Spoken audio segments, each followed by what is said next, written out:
Guys, while we are practicing gratitude, it's important for us to understand the distinguishing factors between entitlement and gratitude. Entitlement says, I deserve this. Gratitude asks, how did this arrive in my life? Entitlement focuses on what is missing in our life. Gratitude, on the contrary, notices what is present. When you're entitled, help feels owed, like people owe you something. That's not really cool, right? Love feels expected, efforts from others feel invisible. Like, for example, if you have a family member helping you out, it's their job, they are your father or they are your mother, or even when it comes to friends who stand up for you. So, when you don't acknowledge what you already have, you start feeling disappointment and it becomes a constant for you. Resentment grows quietly, nothing ever feels enough. Gratitude, on the other hand, works very differently. It doesn't deny pain, it doesn't romanticize struggle, it simply remembers someone showed up. That's it. Entitlement says, you loved me. You would, of course, that's your job. Gratitude says, you didn't have to, but you did, so I'm grateful for who you are. Psychologically, entitlement activates scarcity. The nervous system stays tense, always waiting for more. Gratitude activates safety. The body softens, the mind widens. Entitlement asks, why wasn't this better?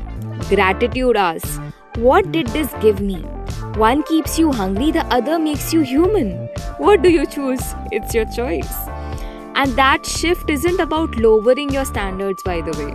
It's about seeing clearly and acknowledging. That's it.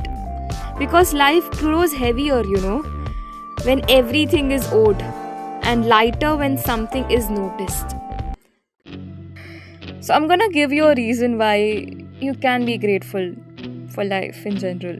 Not because life is perfect, it isn't. Not at all. Not because everything worked out, and definitely not because someone told you to. Not because I'm speaking of it either at all. You're grateful because your brain needs reminders that survival wasn't random.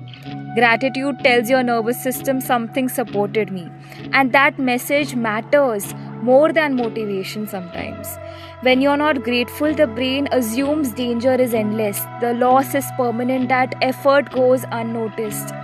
Gratitude interrupts that loop, not by denying pain, but by proving you weren't alone through it.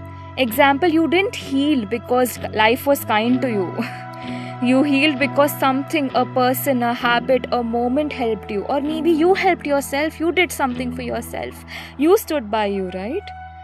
Gratitude records that evidence. Psychologically, gratitude strengthens meaning making. It helps the brain organize chaos into this hurt, but it had support. And humans don't break from pain alone.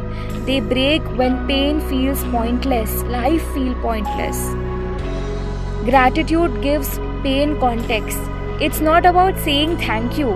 It's about remembering I was carried even briefly. I was carried even if it was momentary. That memory builds resilience, trust, emotional safety. So you are not grateful to be positive, you're grateful to stay grounded.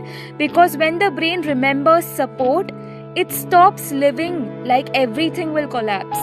That's why gratitude matters, not for happiness, for stability as well. See you again, guys. I hope this is helping you out. Yeah, I just hope it helps.